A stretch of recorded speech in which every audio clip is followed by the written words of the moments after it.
I, 40 male, and my wife, 32 female, had just moved into a new neighborhood and we didn't know anybody there. Thankfully, through our children, we were able to meet some cool couples that we could hang out with. One of those couples, let's call them Larry and Pam, was especially cool to us. We had a lot of the same interests, and they lived this sort of jet-setting lifestyle, even though they had kids. It was something that my wife and I thought was impossible before we met them. The four of us hit it off, and we spent a lot of time together. It helped that our children were close too. It worked out very well when we wanted to go out and have double dates. We could travel, and we had them to talk to about things going on with our kids. After a few months of knowing them, I started to notice that Larry was a little flirty. I joked about it one time when he was flirting with my wife, just telling him to back off because she's taken. Pam shrugged her shoulders and assured me that he was just a flirt and didn't mean anything by it. I was confident in my relationship, and I wasn't worried about a little flirting. I've always been under the impression that it was harmless as long as it didn't evolve into anything else. But the flirting continued. It happened often enough that I was starting to get a little uncomfortable with it. My wife was gorgeous. This isn't saying that Pam wasn't, but Larry would have been crazy not to want my wife. But I wasn't sure if he was respecting our boundaries.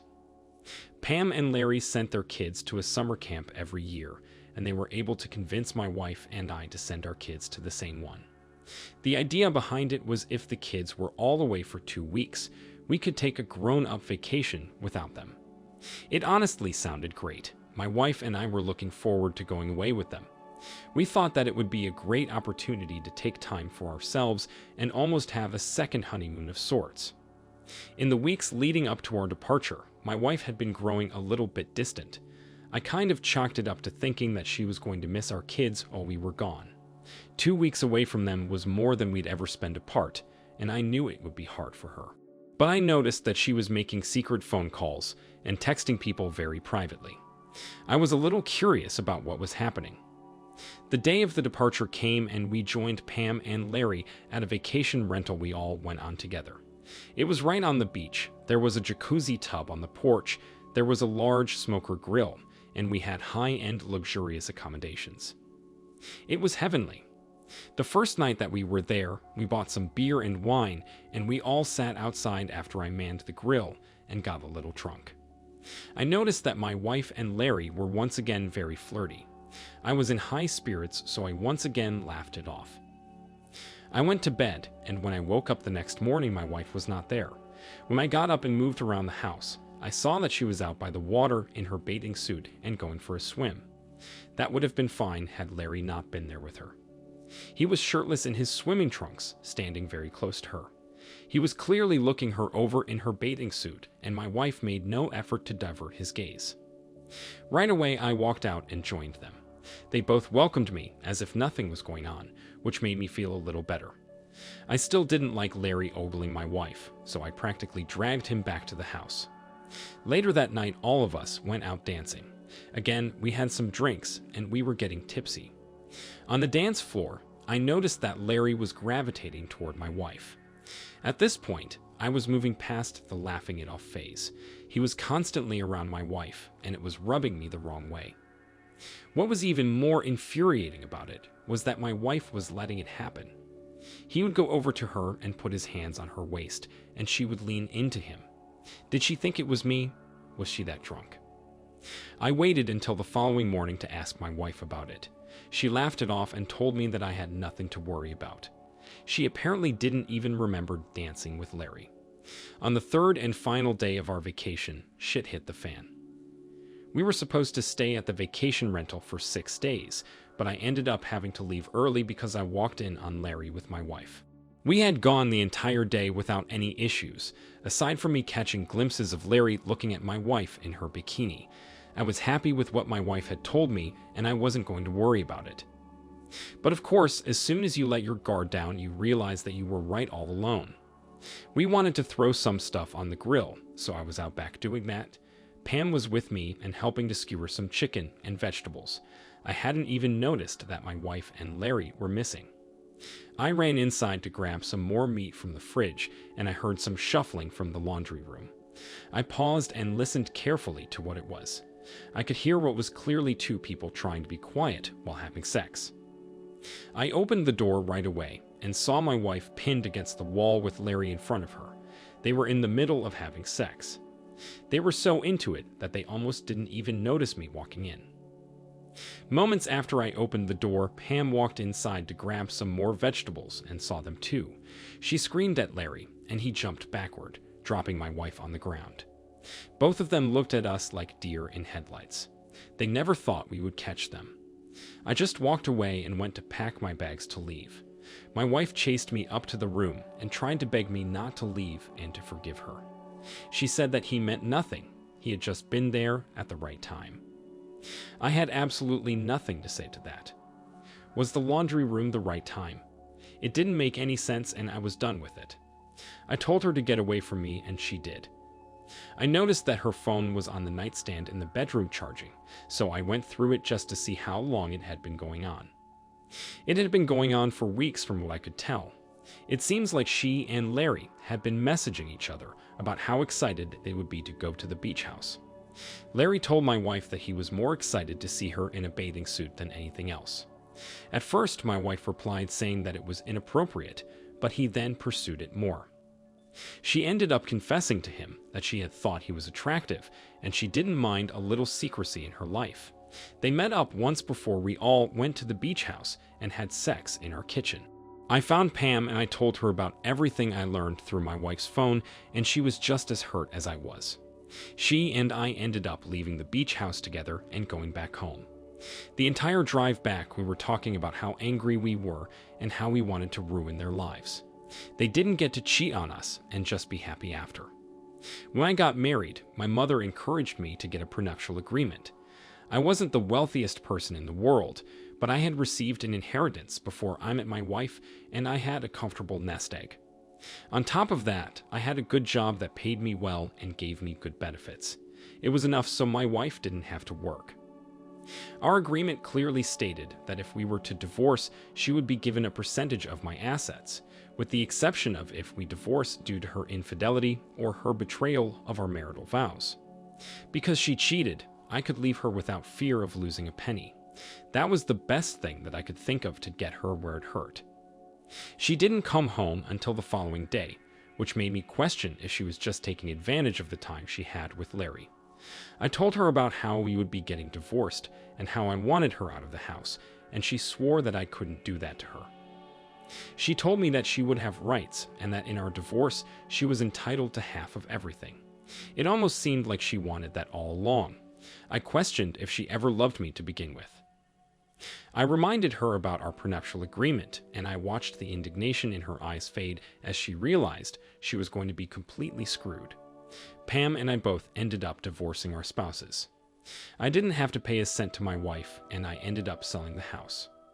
Now I'm just trying to pick up the pieces that were left behind in all the mess. I know that there are still some good people out there, but I just have to find them. OP, I can't believe you had to go through all of that. It's heartbreaking to find out that your partner is cheating on you, and it's so much worse when it's with a friend. You were definitely right to be suspicious about Larry's flirting with her. For anyone to blatantly flirt with a married woman in front of their wife, they clearly don't have any respect for boundaries. The fact that they were stupid enough to continue their affair while all of you guys were at the house is honestly baffling. It doesn't even seem like they were trying to hide what they were doing. I'm glad you were able to come out on top in the divorce.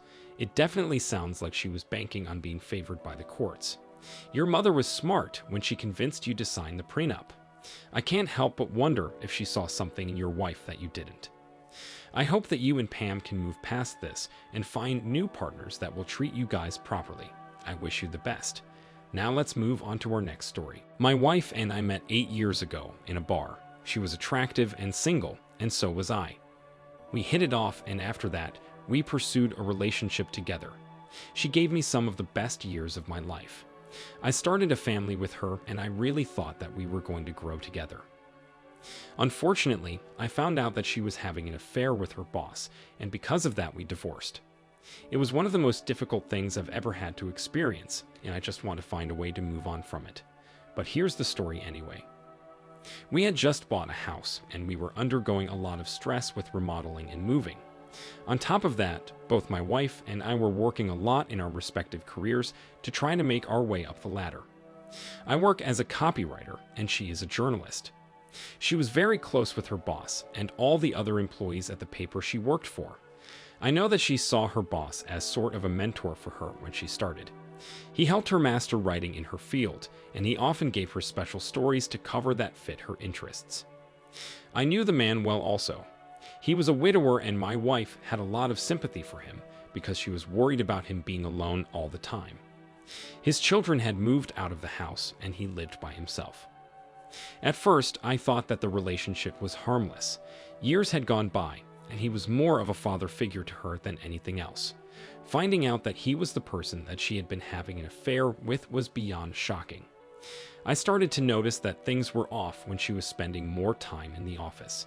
Her job is easily one that she doesn't even have to go in for. She has a home office that she can work from whenever she wants to, but she chooses to go in because it helps her focus and she enjoys socializing with her coworkers.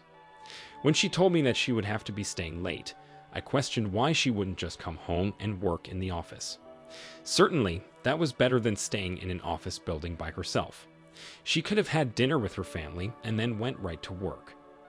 Having it happen one time would have been something to forget about, but when she was staying late in the office 2 or 3 times a week, I had some red flags waving. Normally, I wouldn't assume that she was cheating on me, but I had read a lot of Reddit posts and confessions from people who were being cheated on. I started to worry if maybe that was the case here. I honestly didn't even know where to begin with trying to find out if she was cheating on me. I decided that the best thing to do would be just to observe some of her habits and behaviors and see if everything was all in my head. The more I watched her, the more I realized there might have been something going on. Another thing that I noticed was how she would tilt her phone away from me when she looked at it. It was odd. That wasn't something she had ever done before that I was aware of. If she wasn't trying to hide anything, I didn't understand why she would tilt it. I was starting to work myself up thinking that she was having an affair, so I decided to take the plunge and hire someone who could dig around. I found a local private investigator who took on the case. After I told him everything I was suspicious about, he decided that the best place to start would be at her work. He waited outside around the end of her workday to see if he could follow her and see where she was going.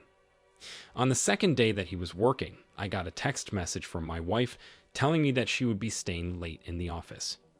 I immediately told the private investigator about that, so they would keep a close eye on her building to see where she went if she left. However, she didn't leave the office. When she eventually did, the private investigator followed her to our house. It seemed like she really was staying late at the office. I told the private investigator that I was clearly in the wrong for what I was doing and I wanted to call them off. They ended up convincing me that there still could have been something going on in the office. I thought it was silly, but I told them that I would pay for another day just to rule that out, and then if they didn't find anything, I would terminate our contract. Sadly, they found something. My wife was yet again staying late in the office, and the private investigator found her in her boss's office performing oral sex on him. He got some pictures and videos of it for me. When he showed me, I was shocked and disturbed, and I felt like the world was falling out from under my feet. I had my suspicions, but I never wanted to confirm them. Part of me had been hoping that hiring the private investigator would just prove that my wife was faithful. Her boss was like a father figure to her, so I couldn't comprehend how they even started an affair. Regardless of my confusion, I was done with her. I had given her everything I possibly could, and she was throwing it back in my face. I felt a lot of pity for myself, but after wallowing in that for a while, I was angry. I wanted to show them that they couldn't both just treat me the way they did without there being consequences. There was a rival newspaper in the area that I remembered my wife always talking about. Her paper and the other were always trying to one-up each other. I had the perfect story for them. Before I sent an article to the rival magazine, I met with the HR manager of the newspaper my wife worked at. I told them about everything that happened and how they were having sex in the office, showing them the evidence. It was a clear violation of their policy, and they assured me that they would both be dealt with. 2 days after I did that, my wife came home in tears, complaining about how she was fired. She didn't tell me what happened. She lied and said that she was laid off due to budget cuts. I was partially surprised that she continued with the lie, but at the same time, she had already lied so much. When I knew that she was fired, I sent an email to the newspaper. I got a response saying that they were going to cover the story, but they needed to put a spin on it to make it more marketable. Otherwise, it would have just looked like revenge porn. The story that they ran with was about a boss sleeping with his worker and getting them both fired. They put the picture I attached in, though they blurred the faces of my wife and her boss. Because my wife worked for the rival paper, we never had that one at home.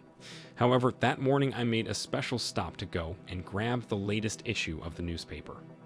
I sat right at the kitchen table and opened it up in front of her while I drank my coffee. Right on the back of the paper was the article with a picture of her in her boss's office performing sexual acts on him. She nearly spit out her coffee when she saw it. She yanked it out of my hand and read the article while I sat there with my arms crossed in front of me. She didn't say anything, probably because she didn't think I realized what was on the paper. As she was reading it, I commented on how funny it was that the article mentioned a boss and an employee getting fired the very same day that she was. That clued her into my knowledge about her affair. She tried to explain herself and told me that it was a one-time thing, but I didn't believe her. She was mad that I had the article published. It's hindsight. I do feel like I went a little too far with that. We lived in a small town, and everybody saw that article. It wouldn't have taken a lot of brain power to figure out who it was. We ended up getting a divorce. We had a prenup, so thankfully I didn't owe her anything. We sold the house and split everything down the middle. It's just hard to believe that something like this would happen to me. I've been loyal and trustworthy throughout our entire marriage, and I never expected that. I know it's going to take a lot to move on from, but I'm hoping I can heal soon. OP, I'm so sorry you had to go through something like that. It's difficult to admit to yourself that there is the possibility your partner is cheating, but you do need to trust your gut in some situations. You definitely did the right thing by hiring a private investigator to do digging for you when you didn't know how. From the way it sounds, their affair had been going on for quite some time. It's curious to think about how they started their affair when their relationship was very clearly almost father-daughter-like. It's always so interesting to me when people have affairs in the office they work in and don't expect anybody to ever catch them. In my opinion, that's just karma coming and getting back at you. I hope you're able to heal from this and you won't let this hold you back in future relationships. Thank you all for taking the time to listen to today's stories. If you enjoyed listening, please feel free to like and subscribe if you haven't already. Also, comment below with your thoughts on what happened. If there is a story you would like to share with me about your own situation or someone else's, then please do not hesitate to contact me. Take care.